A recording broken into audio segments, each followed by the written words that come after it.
Nina was already late, her mother was already talking, and the coffee in her hand was already cold. That was the morning. That was how it started. She pushed through the door of the community center with her shoulder because both hands were full. Cold coffee in one, her mother's forgotten scarf in the other, and she nearly crashed into the sign-in table, which wobbled, which sent 3 pens rolling off the edge, which clattered across the floor in 3 different directions. And Nina stood there for 1 full second, thinking, fine, this is fine. This is exactly how today is going. Her mother, Carol, stepped in behind her, like she had been floating on a cloud the whole walk over. Carol was the kind of woman who never seemed to be in a hurry, even when she absolutely should have been. She had her handbag on her arm, her lipstick fresh, her silver hair curled at the ends. She looked around the room like she owned it, smiled at no one in particular, and said, "Oh, what a nice space." Nina was on her knees picking up pens. The community center was holding its monthly volunteer coordination meeting, which Nina had signed up for in a moment of wanting to be a better person, and now deeply regretted. It was a wide, bright room with folding chairs arranged in a half circle, a whiteboard at the front, and about 20 people already seated, all of whom had watched Nina's entrance with the polite, careful attention of people pretending they hadn't seen anything. She got the pens. She stood up. She pushed her hair back from her face. That was when she heard his voice. "Your mom's honestly better looking than most girls I've dated." She turned. He was standing near the sign-in table, arms crossed, head tilted slightly, wearing an expression that was not quite a smirk and not quite a smile. Something in between. Something that suggested he was fully aware of how that sentence sounded and had said it anyway as a calculated risk. He was looking at Carol, who had already turned to him with a raised eyebrow and a grin widening at the corner of her mouth. His name was Owen. Nina knew his name the way you know someone's name when you've heard it in passing enough times, that it's just sitting there in your memory without context. He volunteered here sometimes. She had seen him across rooms. She had never looked at him long enough to form an opinion. She formed one now. "Excuse me," Nina said. Owen glanced at her. "Compliment," he said. "To both of you. Relax." Carol laughed. Not a polite laugh, a real one, the kind that came from the stomach. She looked at Owen like he had just said the cleverest thing she'd heard all week. "Oh, I like him," she said, to no one, to everyone, to Nina specifically. Nina looked at her mother, then back at Owen, then at her cold coffee, which she considered drinking purely for something to do with her hands. "I'm Carol," her mother said, extending her hand to Owen like they were at a dinner party. "Owen," he said, and shook it. "Nina doesn't bring friends to these things," Carol said, nodding toward her daughter. "She says volunteers are all middle-aged and serious." "Mom," I'm quoting. "I didn't say it like that." Owen was watching this exchange with his arms still crossed, the not-quite smirk still in place. Nina could feel him watching, and she hated that she could feel it, hated the specific awareness of being looked at by someone you've just been embarrassed in front of. She pulled out a chair and sat down. The meeting started 4 minutes later. Owen sat 2 seats away from her. Not next to her, 2 seats, with an empty chair between them, which was somehow worse than if he'd sat right beside her. It made the distance feel chosen. It made her aware of it the entire meeting. The meeting coordinator, a cheerful woman named Faye who wore a lanyard with too many keycards on it, walked through the volunteer schedule for the upcoming month. Food bank Saturdays, after-school tutoring Tuesdays and Thursdays, the spring fundraiser planning which needed people urgently and which nobody volunteered for until Faye looked at the room long enough that the silence became uncomfortable. Nina raised her hand for fundraiser planning. She didn't mean to. Her hand just went up in the silence the way hands do when social pressure fills a room. Owen also raised his hand. Faye beamed. "Wonderful. We'll get you 2 connected after the meeting."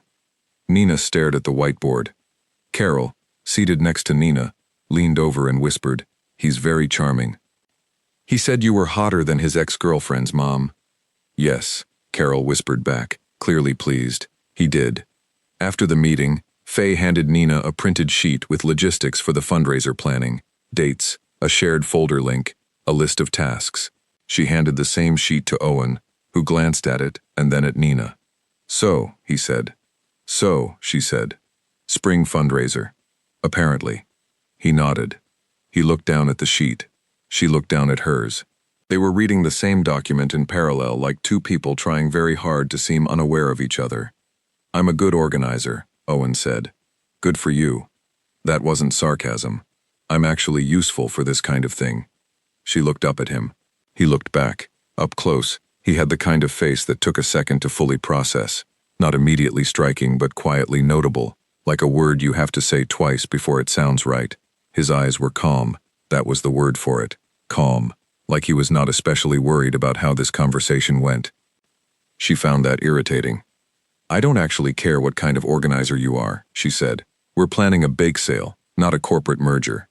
We're planning a silent auction, 3 food stations, entertainment booking, and a social media campaign, according to that sheet you're holding." She looked at the sheet. He was right. Faye had apparently been ambitious. Owen held up his sheet. "We should probably exchange numbers." She hesitated.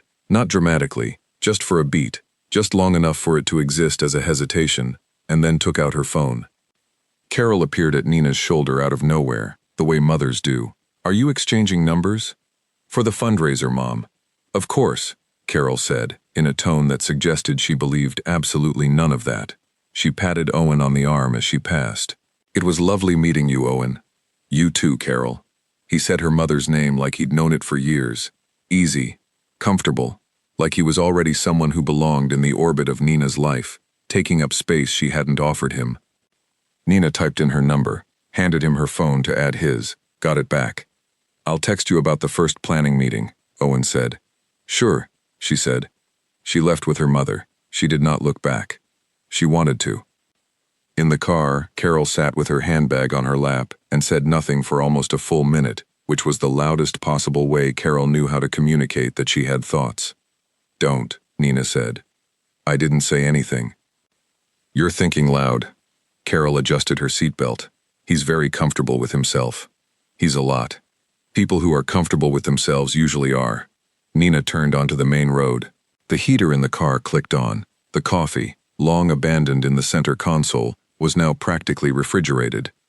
"He insulted us," Nina said. "He complimented us. There's a difference. He compared us to his ex-girlfriends." "And we came out ahead," Carol said serenely. "I'm not seeing the problem."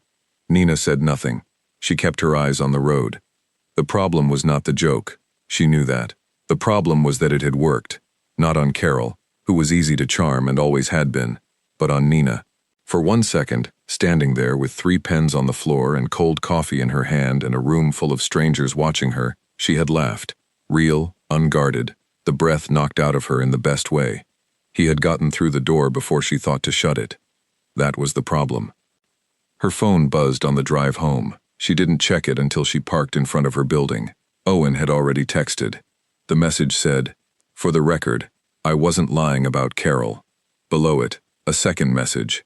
"Also, you dropped one of those pens under the table. Row 3, left side." Nina stared at her phone. Then she put it face down on the passenger seat and sat there for a long moment in the quiet of the car. She was smiling. She hated that she was smiling. She went inside. She didn't text back. Not yet. But she thought about it all night. Owen texted on Thursday about the first planning meeting, and Nina replied in under 4 minutes, which she told herself was simply because she had her phone in her hand, and not because she had been vaguely waiting for it. She told herself that clearly and firmly, and almost believed it. The planning meeting was held at a coffee shop 2 blocks from the community center, a narrow place with tall windows and wooden tables, and the smell of espresso ground into the walls. Nina arrived first, which she always did because arriving second felt like a small failure. She got a table near the window, ordered a black coffee, and opened the shared folder on her laptop, like someone who was absolutely here for professional reasons. Owen arrived 7 minutes later. She knew it was 7 because she had not been watching the door, and when he walked in, she did not immediately look up from her screen, and the timestamp on the last email she'd opened said it had been 7 minutes since she sat down. That was all. Just a coincidence of numbers. He dropped into the chair across from her without ceremony, without asking if the seat was taken or making any kind of arrival announcement. He just sat down. He had a jacket slightly damp at the shoulders from the light rain outside, a paper cup from the place next door, and a yellow legal pad under his arm. "You already got coffee," he said. "I've been here 7 minutes." "I know." Faye told me you're always early. Faye talked about me? I asked. He opened the legal pad. It was half filled with notes in handwriting that looked like it belonged to someone who thought faster than they could write. She said you're organized, efficient, and a little hard to read. Nina looked at him. She said that? The organized and efficient part. I added the last one. She looked back at her screen. We should go through the task list. We should, he agreed, and uncapped his pen. They worked through the first hour like two people who were used to working, efficiently, without much wasted conversation, dividing the tasks according to what each of them was willing to take on. Owen had already drafted an email to 3 local businesses about in-kind donations. Nina had built a spreadsheet for tracking expenses. They were, without either of them saying so, actually well matched for this. Owen thought quickly, and Nina thought carefully, and those two things together moved faster than either thing alone. But that was the surface of the hour. Underneath it, running like a current below the efficiency and the task list and the dividing of responsibilities, was something else. The way he glanced at her when she said something sharp, like he was filing it away. The way she found herself looking at his handwriting on the legal pad, trying to read the notes at the top of the page. The way neither of them talked more than was needed, which made every word they did say land with slightly more weight than it should have. You grew up here? He asked, at the end of the task list, when the formal part of the meeting had dissolved, and they were both still sitting there. About 40 minutes north, Nina said. I moved here after university. You? I'm from here. The real from here, born here, went to school here, left for a few years and came back. What made you come back? He shrugged, not dismissively, thoughtfully, like the answer was something he'd turned over enough times that he no longer needed to rush it. Turns out the thing you leave is sometimes the only place that makes sense. Nina wrapped her hands around her coffee cup. That's either very grounded or very sad. Might be both. She looked at him. He was watching her with those calm eyes, and she had the unsettling feeling that he was not nervous at all, not even a little, and that she was carrying enough of it for both of them. How long have you been volunteering at the center? She asked. 3 years. You? This is my 2nd month. I know. How do you know? Faye talks, he said, and I noticed you. The sentence sat on the table between them. Owen didn't walk it back or soften it, or add anything that would dilute it. He just let it be true, out loud, the way a person does when they've decided something and aren't interested in performing uncertainty. Nina looked out the window. The rain had picked up. The street outside was all wet pavement and blurred headlights. The pen, she said, after a moment. What? The one that rolled under the table. Row 3, left side. You noticed that too. He smiled. A real one. Not the not-quite smirk. An actual smile. Quick and unguarded. Gone before she could fully process it. I notice most things, he said. That's either a gift or a burden. Also might be both. She laughed. She hadn't meant to. It came out before she could manage it, and she pressed her lips together after it happened. But it had already happened. Owen looked at her like he'd won something. Stop that, she said. I didn't do anything. You're doing that face. What face? She pointed at him. That one, where you look like you know something. I do know something, he said easily. What do you know? He picked up his pen and tapped it against the legal pad. That you're not as difficult to read as Faye thinks. Nina straightened in her chair. What is that supposed to mean? It means I can read you fine. He said it without arrogance. Just honestly, like a statement of fact. You just make people work for it, which is different from being hard to read. She wanted to say something cutting. She had something cutting ready, she usually did, but it didn't come. It stayed somewhere in the back of her throat and refused to come forward, and the silence lasted 3 full seconds longer than it should have. We should probably wrap up, she said. Probably. Neither of them moved. Outside, a car drove through a puddle and sent up a sheet of water that hit the window glass. They both looked at it. When they looked back, they were looking at each other at the same time, which was a small and significant thing. Nina gathered her laptop. Owen capped his pen. They split the check without discussion. Each paid for their own coffee, efficiently, like 2 people who were not on a date. At the door, putting on her coat, Nina said, You're going to be annoying to work with. Probably, Owen said. You're not going to ask why I said that? I know why you said it, he said. Same reason I'm going to enjoy it. He held the door open. She walked out into the rain. She didn't have an umbrella. He did. one of those compact folding ones, and he opened it and held it at an angle that covered both of them without either of them saying a word about it. They walked to the corner, parted ways. She turned left, he went straight. She walked 2 full blocks before she let herself think about it properly. He had said he noticed her. He had said it plainly, without apology or decoration. He had held an umbrella over both of them in the rain like it was the most natural thing, and made no mention of it. Nina thought about all of this, and found herself doing something she could not immediately explain. She was going over the conversation like it was something she needed to keep safe, like each part of it was something she wanted to be careful with. She got home. She made tea. She sat by her own window and watched the rain. Her phone buzzed. "Owen, you left your pen on the table." She stared at the message. Then she looked at her pen holder on the desk. Her favorite pen, the good one, the one with the right weight, was not in it. She typed, "Keep it." He replied, "Already have." Nina set her phone down and drank her tea, and tried very hard not to smile about a pen. She smiled about it anyway. The next 2 weeks moved in the rhythm of the fundraiser. There were emails and shared documents and group chats with Faye and the other volunteers. There were vendor calls and design decisions, and a minor crisis about whether the silent auction items were valuable enough to bid on, which Nina resolved by contacting a local photographer and a restaurant owner she knew.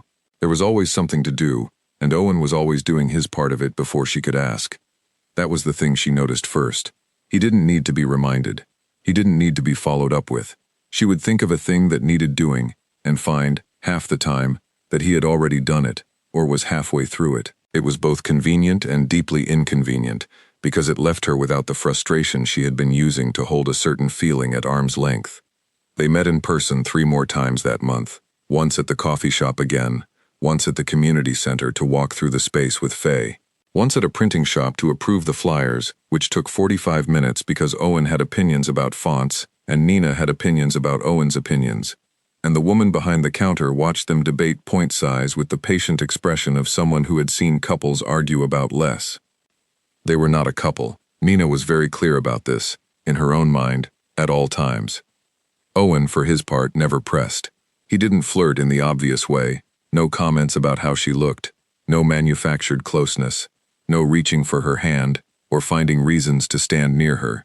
He just talked to her like she was the most interesting person in the room, and listened to her like he meant to remember everything she said, which was, she had begun to understand, a far more effective approach than anything obvious would have been.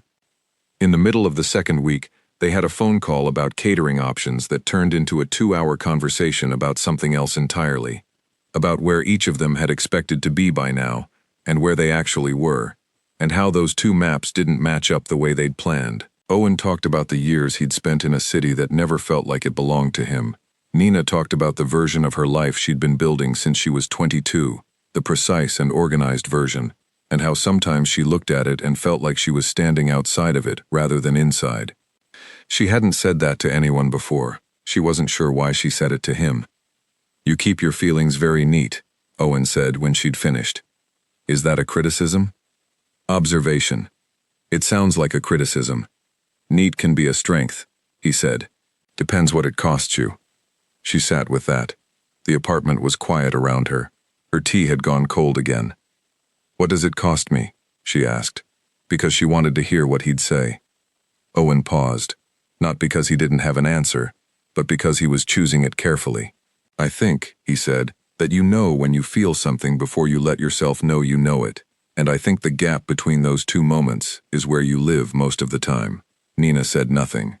"Too much?" he asked. "No," she said. "Keep going." He didn't, quite. He let it sit, and they talked about other things, lighter things, until the call ended naturally an hour later, and she went to bed thinking about the gap he had named, the one she recognized immediately, the one she had never heard put into words before. The fundraiser was 3 weeks away. Her mother called on Friday. "How is the planning going?" Carol asked, in the tone she used when she was asking about Owen. "Fine," Nina said. "And how is the very charming young man?" "He's a volunteer coordinator, Mom. He's a work contact. He texted you a picture of a duck last Tuesday." How do you know that?" "You showed me." Nina had no memory of showing her mother the duck picture. Owen had sent it from the park near the community center. Just a duck, looking directly at the camera, accompanied by the single word, aggressive. She had laughed for a full minute. She had shown her mother. She had entirely forgotten that she had done this.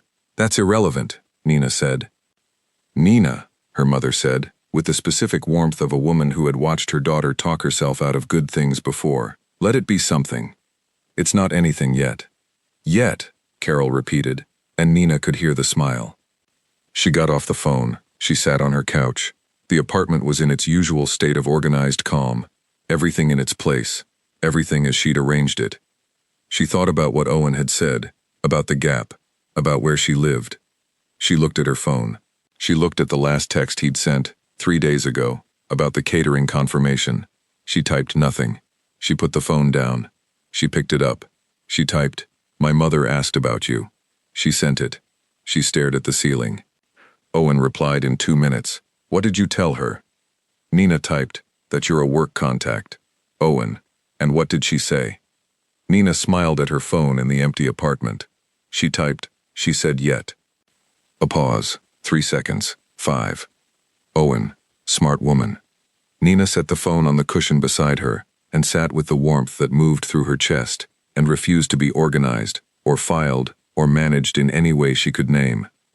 She left it there. She let it be something. The fundraiser was on a Saturday, which meant Friday night was the setup, which meant Nina spent 4 hours on her feet, arranging tables and arguing pleasantly with the facilities team about the placement of the lighting rig. Owen was there for all of it. He moved folding tables with the kind of quiet competence that meant he'd done physical work before, and he didn't complain and didn't take directions badly, and didn't make the evening feel longer than it was. By 9 o'clock, the room looked good. Better than good, actually. It had the warm, gathered feeling of a space prepared for something, and Nina stood at the edge of it and felt the specific satisfaction of having organized something from nothing. Owen came to stand beside her. "Looks right," he said. "It does," she agreed. They stood there for a moment, looking at the room. The caterers were gone. Faye had left an hour ago. A few other volunteers were wrapping up near the back, voices low. The space felt large and quiet and ready. "I'm glad you raised your hand for this," Owen said. "You raised your hand at the same time." "I know. A beat. I saw you about to raise yours, and I made a decision." Nina turned to look at him. He was looking at the room, not at her, which made it easier to hear. "You decided to volunteer for the fundraiser planning committee because I was going to," she said. "Yes." She didn't say anything for a moment. Then, "That's ridiculous." "Probably. We didn't even know each other." "I knew you'd dropped 3 pens and handled it without making a big deal about it," he said. "And I knew you had a mother who laughed at bad jokes without being asked to. And I knew you didn't look back when you left the room." He turned then and looked at her. "I wanted to know more." The room was very quiet. Nina felt something shift, not in the air, not in the space around her, but in herself, somewhere underneath all the organizing and the careful management and the neat feelings in their neat places. Something moved, like a piece of furniture in the dark. "I didn't know you were doing that," she said. "I know. You should have said something. You would have overthought it."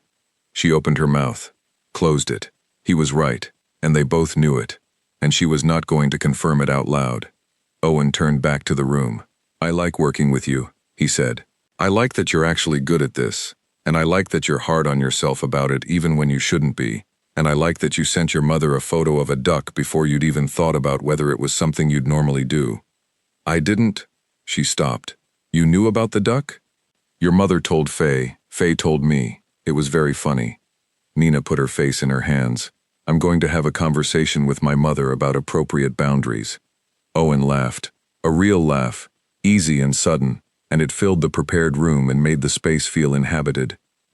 She looked at him through her hands, then she let her hands drop. He was still laughing, only slightly now, and looking at her with an expression she didn't have a word for, warm and settled and certain. "You're a lot of trouble," she said. "You keep saying that." "It keeps being true." "And yet," he said. "And yet," she agreed, and then said nothing, because the word sat in her chest like something recognized, the same word her mother had used, on the phone, in the quiet apartment, 3 weeks ago. She looked at the room they'd built together, tables spaced correctly, tablecloth smooth, Lighting at the right angle. Practical things. Practical work. The kind that showed you who a person was, more clearly than any formal introduction. She knew who Owen was. She'd been learning him in increments. In working sessions and phone calls and a photo of an angry duck and an umbrella in the rain and a yellow legal pad full of fast handwriting. She'd been paying attention without giving herself permission to pay attention, which was just paying attention with extra steps. The gap, the one he'd named, she'd been living in it for weeks. Outside, the October night pressed against the tall windows. Inside, the room waited. "What time do you need to be here tomorrow?" Owen asked. 8. "I'll be here at 8. She looked at him. "You don't need to be here at 8. Setup is done." "I know." He said it simply. "I'll be here at 8. The warmth moved through her chest again. She didn't organize it. She let it sit exactly where it was. They locked up together, walked out into the night air, which had turned cold and clean, and smelled like rain was thinking about happening again. The parking lot was empty, except for their 2 cars parked near each other by accident, or not quite accident. At her car, she turned. He was standing close, not too close, the right amount close, the distance of someone who was not taking anything for granted. "Owen?" she said. "Yeah." "When you raised your hand in the meeting," she looked at him directly. "Was any of that actually about the fundraiser?" He didn't pause. "No." She nodded slowly, like someone processing information she'd already half known. The cold air moved between them. A streetlight buzzed softly overhead. "Okay," she said. She got in her car. She drove home. Her hands were steady on the wheel, and her mind was quieter than it had been in weeks. She went to bed. She slept well, which was notable because she was a person who often didn't. In the morning, she arrived at 8 o'clock. Owen was already there, leaning against the wall near the door with 2 coffees in a cardboard holder. He handed her one. It was the right kind. She had mentioned it once, in passing, 3 weeks ago. "You remembered," she said. "I told you. I notice most things." She took the coffee. She stood beside him in the morning light and drank it. The day came up around them.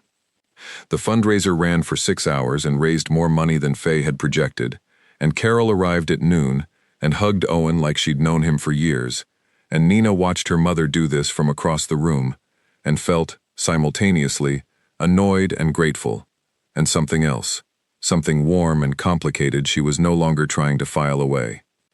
The last hour was winding down, the room emptying out, volunteers stacking chairs, caterers boxing up leftovers, the organized, orderly conclusion of a well-run day. Nina was sitting at one of the back tables with her shoes half off and the event binder open in front of her, making notes for Faye's debrief. Owen came and sat down across from her. She didn't look up. "Good day," she said. "Great day," he said.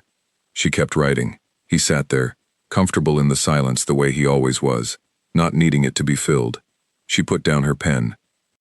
She looked up at him. He looked back. "Owen," she said. "Yeah. Stop looking at me like that."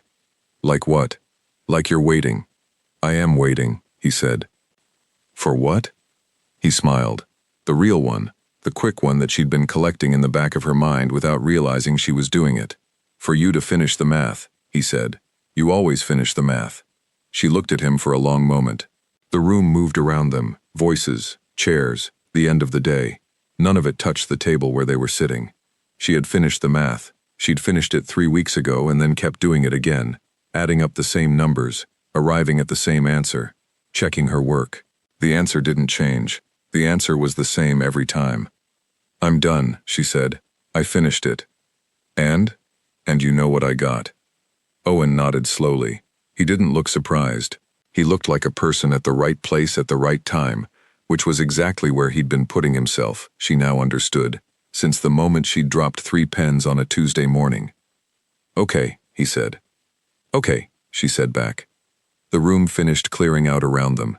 Faye turned off some of the overhead lights. The warm event light dropped to ordinary. They sat there in it, in the ordinary light of a well-run Saturday, and did not say anything else for a while, because nothing else needed to be said yet. Carol found them sitting there on her way out. She looked at the 2 of them, at the table, in the quiet of the mostly empty room. She didn't say a word. She put on her coat, picked up her handbag, and walked to the door. Then she paused. "Lock up properly," she said. Both of you. And she left. Nina looked at Owen. Owen looked at Nina. They both started laughing at the exact same second. He asked on a Sunday. Not Friday, not Saturday. Sunday, which was the least performing kind of day. The kind without ceremony or occasion. The kind that made things feel real instead of planned. It was 3 days after the fundraiser, which had ended with 2 coffees, and a room full of stacked chairs, and Carol's perfect exit line, and the days since had had a specific quality to them, like the air before a weather change, weighted and clear at the same time. Nina had spent those 3 days being very normal. She answered emails, she made a grocery list and completed most of it. She went for a walk on Saturday morning and came back in 40 minutes and made breakfast and read the news, and behaved, in every practical sense, like a person who was not thinking about something constantly. She was thinking about something constantly. Owen texted Sunday morning. Nothing dramatic, just, "Are you near the park?" She was, in fact, near the park. She had walked there without specifically deciding to. Her apartment was 15 minutes from it, and her feet had simply gone in that direction, which she chose not to examine too carefully. She texted back, "Yes." He replied, "I'll be there in 10. She sat on a bench near the water.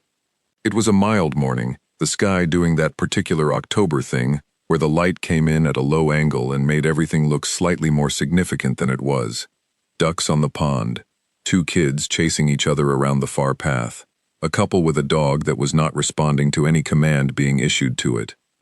Owen arrived in 9 minutes. He sat beside her on the bench with the ease of someone who had always intended to be in exactly this place.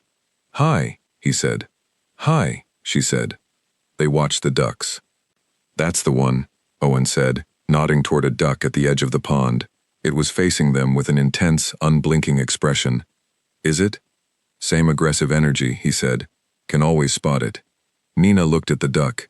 The duck looked back. "You really sent me a picture of a duck," she said. "You really showed it to your mother." "I told you, I don't remember doing that." "You remember," he said. She smiled at the pond. He was right. She remembered exactly. She'd been on her couch, phone in hand, Carol over for dinner, and she'd laughed at the duck picture and just turned the phone around without thinking, because some things you laugh at and immediately want to share, and her mother had been the nearest person.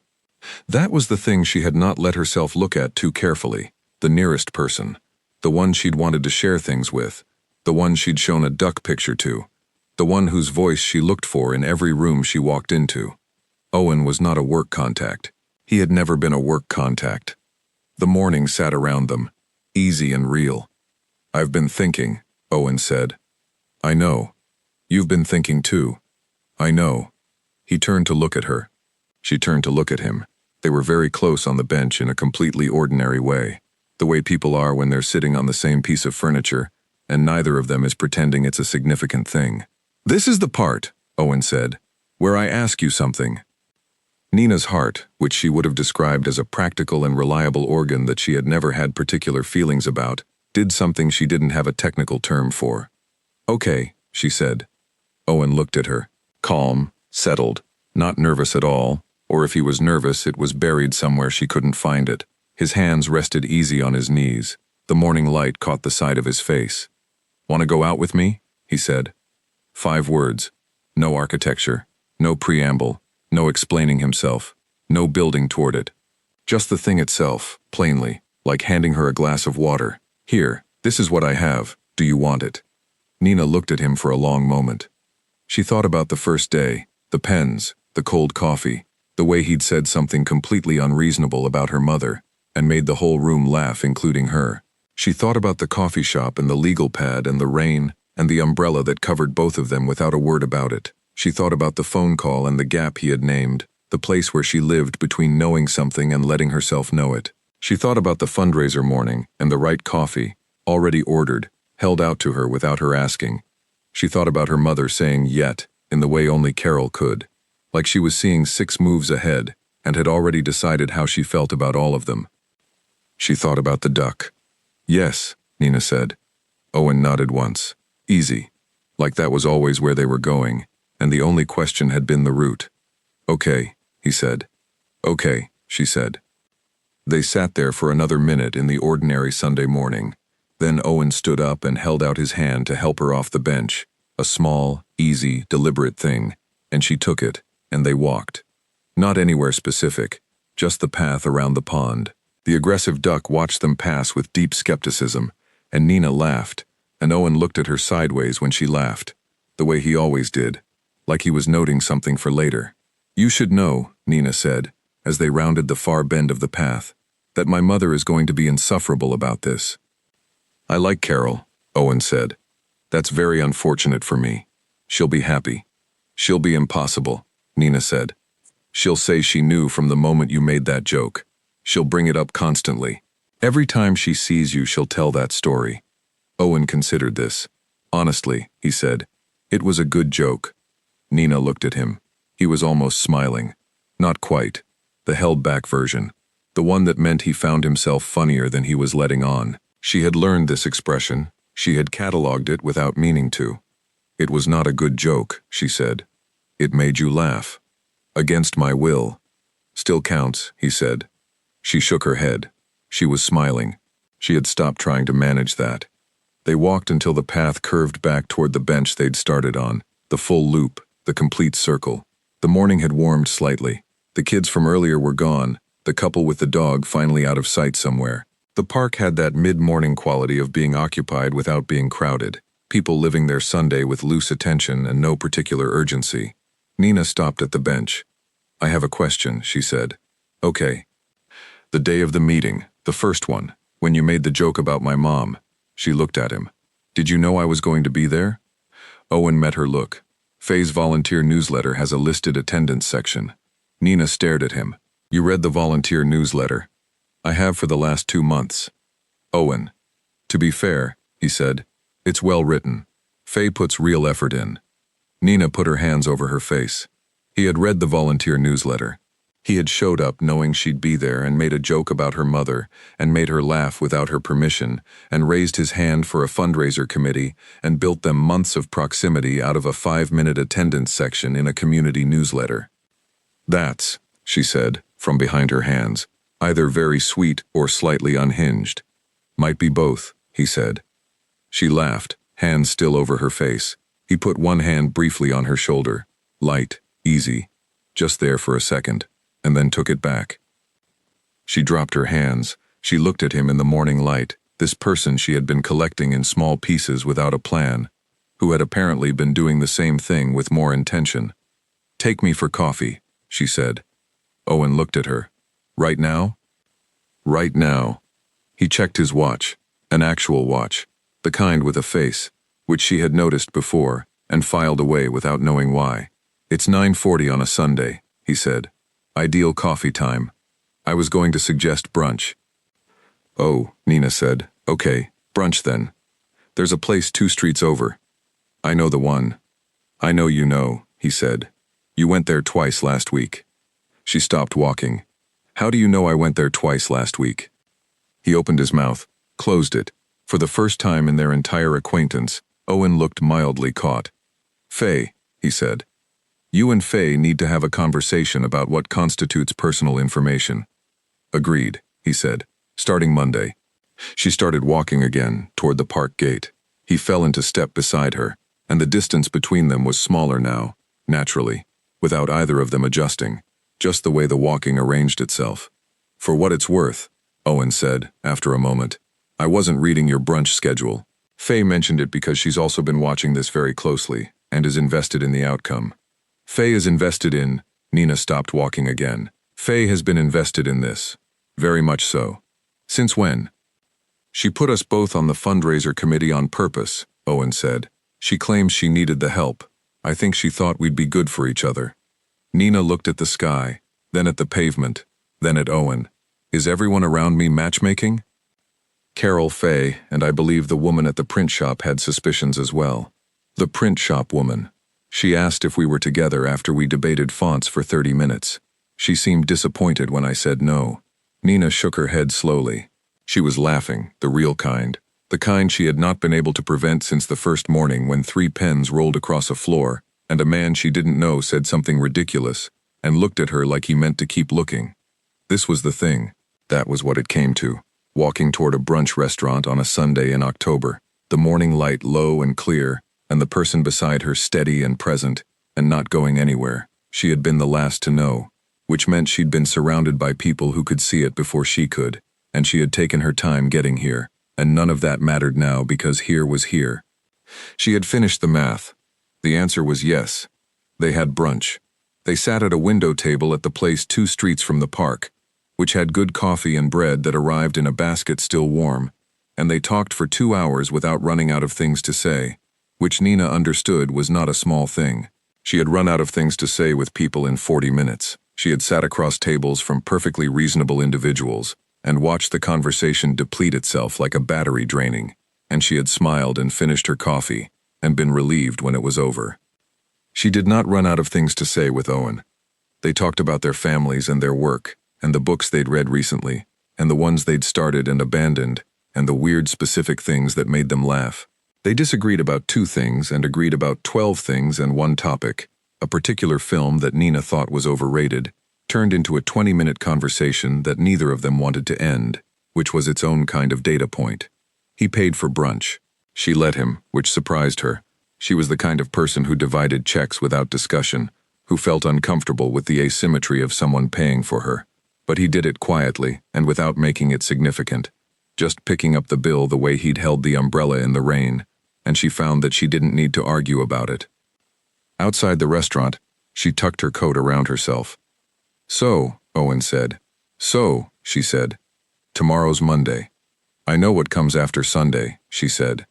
"We should do this again," he said. "This week, or next weekend, whenever you want." She looked at him. It was, she thought, the exact right thing to say. Not pushing, not pulling back, just available. Clearly, plainly, without manufacturing distance to seem interesting. She knew what it had cost her in the past, the people who blew hot and cold, who made her feel like she was always solving a puzzle, always working to keep their attention. Owen was not a puzzle. He was a person who knew what he wanted, and said so, and left the rest to her. "Thursday," she said. "I'm free Thursday." Owen nodded. "Thursday." And Owen. "Yeah." She looked at him one more time, in the street, in the October light. "I'm glad I dropped those pens." He smiled. "The real one, the full one." "I know," he said. "I saw." She went home. She called her mother at noon. Carol picked up on the second ring, which meant she'd been expecting the call. "He asked," Nina said. A pause, 1 second of silence.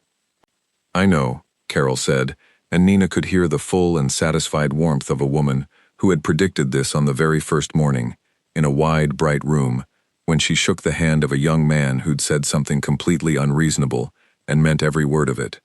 "How do you know?" "He texted me this morning," Carol said. "He asked for my blessing." Nina sat very still. "Mom."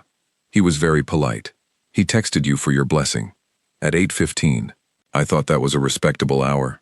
Nina pressed her free hand flat against her kitchen table. Owen, 8:15. Her mother's number, which he had gotten at some point from somewhere. Possibly Faye, possibly Carol herself. She was not even going to try to untangle it. He had asked her mother for her blessing on a Sunday morning before he asked Nina anything at all. She thought about the newsletter, the fundraiser committee, the right coffee, the umbrella. She thought about a person who noticed things and planned quietly and never once made her feel like she was being managed, who made every careful thing feel like it had just happened naturally because he hid the work behind the ease. "Nina," her mother said, in the gentle voice she kept for the real moments. "Yeah, let it be something." Nina looked out her kitchen window at the Sunday city, all ordinary light and usual motion, and felt the warmth that had been accumulating in her chest for months, without her permission, settle into something solid. "Mom," she said, "it already is. Every story that becomes something real has a moment where it stops being a story and just becomes life, ordinary, unfilmed, without the neat edges of a thing being watched." Nina found herself in that territory slowly, and then all at once, the way most worthwhile things arrive. Thursday came, then another Thursday, then a Saturday that turned into a Sunday when neither of them got around to leaving. There were restaurants and parks and 2 films, one of which Owen was right about, and one of which Nina was right about, and neither of them conceded the point. There was the disagreement about the film, and then the conversation after the disagreement, which lasted longer than the film, which was the real content of the evening. There was the night in November when Owen met Nina's two closest friends, Kara and Will, at a dinner that Nina had arranged with the specific anxiety of someone introducing one important thing to other important things and hoping they would be compatible. Kara, who had known Nina for 12 years and had the particular license of long friendship, asked Owen 3 questions in the first 10 minutes that were cheerful in tone and entirely evaluative in purpose. Owen answered all 3 of them directly and without performing anything, and Kara looked at Nina across the table with an expression that was worth more than any verbal endorsement. Will said, driving home afterward, "He's good," in the simple way Will said things, which was the highest form of Will's approval. Nina relayed none of this to Owen directly. She didn't need to. There was the afternoon she went to his apartment for the first time. He lived on the 3rd floor of a building 2 streets from the park, tidy, practical, with a bookshelf that took up most of one wall, and a kitchen that showed evidence of actual cooking, and a window with a view of the tree line in the park. She walked around it looking at the bookshelf, and he watched her look and didn't say anything, which was the right thing to do. She pulled out a book near the bottom, a worn copy of something she had read years ago and thought she was the only person she knew who had read. She held it up. "This?" she said. "3rd time," he said. She put it back carefully. There was December, colder, the city shifting into its winter state, darker earlier, people moving faster, the streets carrying the particular warmth of places that have turned their lights on against the dark. Nina had always loved December for its logic, the way the cold made everything feel immediate. This December had something extra in it she couldn't precisely name except that it had to do with the person she was spending pieces of it with. Carol had Owen over for dinner in December, which she had arranged under the thin pretense of a general family dinner, and which turned out to be a dinner with Carol, Nina, and Owen, because Carol's notion of family had already expanded to include him without anyone formally announcing it. Carol cooked the meal she made for people she wanted to impress, which was not her everyday cooking but her occasion cooking, and Owen ate it and said exactly the right things about it, and helped clear the table without being asked, and had a conversation with Carol about something Nina had missed, that had both of them laughing when she came back from the kitchen. She stood in the doorway for a moment and watched them. Owen, sitting at her mother's table, easy in the chair, laughing at something Carol had said, her mother leaning forward with her elbows on the table and her chin in her hand, comfortable in the way she was with people she had genuinely decided she liked. She had known the moment he made the joke. Carol had told her this, on the phone, 3 days after the first meeting, and Nina had dismissed it as her mother being dramatic. But standing in the doorway of the dining room in December, watching the 2 of them, she understood that her mother had simply seen clearly what Nina had taken much longer to let herself see. Owen glanced up, found her standing there. He looked at her the way he looked at her, with that calm, settled attention, the kind that didn't demand anything back. She came and sat down. The dinner finished and the table was cleared, and Carol walked them to the door when they left, kissed Nina on the cheek, and then turned to Owen. She put her hand on his arm. She said something to him, low enough that Nina didn't catch it over the sound of the door. Owen nodded. His expression was the serious version, not performing seriousness, actually moved. They walked to the street. "What did she say?" Nina asked. Owen was quiet for a half step. "She said, take care of yourself and take care of each other, in that order." Nina listened to the winter city around them. "That's very her," she said. "Yeah," he said. "I could tell." He took her hand, a simple thing, fingers finding fingers in the cold, and they walked that way down the street without discussing it, because by December, there were many things they didn't need to discuss anymore. In January, she told him about the version of her life she'd planned when she was 22, the detailed one, the organized map, not as complaint, just as information, the kind you give someone when you're deciding to be known by them. She told him about the gap between that map and where she'd actually landed, and he listened the way he always listened, with his full attention and without rushing to resolve anything. "Is this where you expected to be?" he asked when she was done. She thought about it genuinely. "No," she said. "Better or worse?" She looked at the ceiling of her apartment, at the lamp she'd had since her first place, the walls with their familiar arrangement of things she'd chosen and lived with long enough that they'd become invisible, and then visible again. "Different in a way I didn't know to plan for," she said. "Which is better, probably, I think." Owen stretched out beside her on the couch. They were both reading, had been reading, This conversation having started over books, and he looked at the same ceiling. The stuff that's actually good usually can't be planned, he said. You'd see it coming and find a reason to avoid it. She turned her head to look at him. Are you calling yourself a good thing I couldn't have planned? She said. I'm saying you raised your hand for a fundraiser committee because the silence got uncomfortable, he said. And that turned out all right. She thought about the silence. The meeting room, Faye's expectant face, the pause growing into something that needed filling, her hand going up, his hand going up. You raised yours on purpose, she said. You can't take credit for my hand. I can take credit for what I did with the time it bought me, he said. Nina considered this. It was, on reflection, fair. He had bought time and used it, efficiently, without waste, without wasted time or wasted words, and arrived, months later, at a Sunday morning in a park asking 5 words like they were the simplest thing. Owen, she said. Yeah. I'm glad the silence got uncomfortable. He turned his head to look at her. They were side by side on the couch with their books on the cushions, and the January evening outside the window, and the lamp making the ordinary room warm. Me too, he said. This was the thing, finally, that Nina had not been able to name when she was trying to name it. Not in the coffee shop, not on the phone calls, not even in the park on the Sunday he asked and she said yes. The thing that made it something rather than nothing was not the big moments.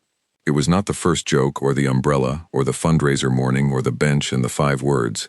It was this, the couch and the books and the January outside and the warm room and the side-by-side quiet of 2 people who had, by accident and intention both, become essential to each other.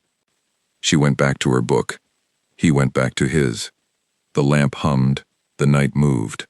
Later, she would try to explain to Kara how it happened, how you get from a dropped pen to a January couch, to a person who is simply, incontestably, yours. Kara would ask if there was a specific moment she knew.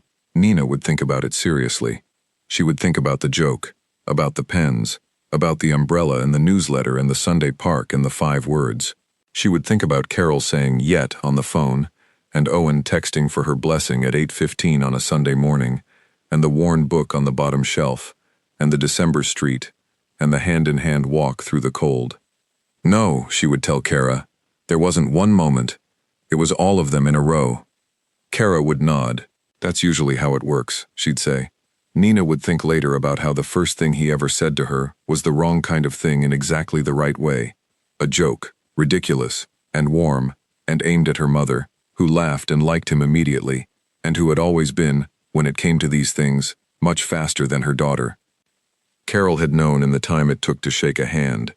Nina had taken months and pages and all of the math. But she had gotten there. She had crossed the gap, the one he had named, the one she had been living in, and arrived on the other side, which was not a different life, but the same life, with different light in it. Owen had said, the thing you leave is sometimes the only place that makes sense. He had meant the city. He had come home to a place that made sense. She understood it differently now. She understood it as, some things you almost miss. Some things come toward you sideways, through community newsletters and fundraiser committees, and mothers who laugh at the wrong time for the right reasons. And you don't plan for them, and you can't see them coming, and when they arrive they look like a joke and a dropped pen, and a man raising his hand in a meeting room at the same time as you. And you laugh, despite yourself, against your will, because he got through the door before you thought to close it. And something begins. And it turns out to be, of all the things you've organized and planned and arranged with careful precision, the truest one.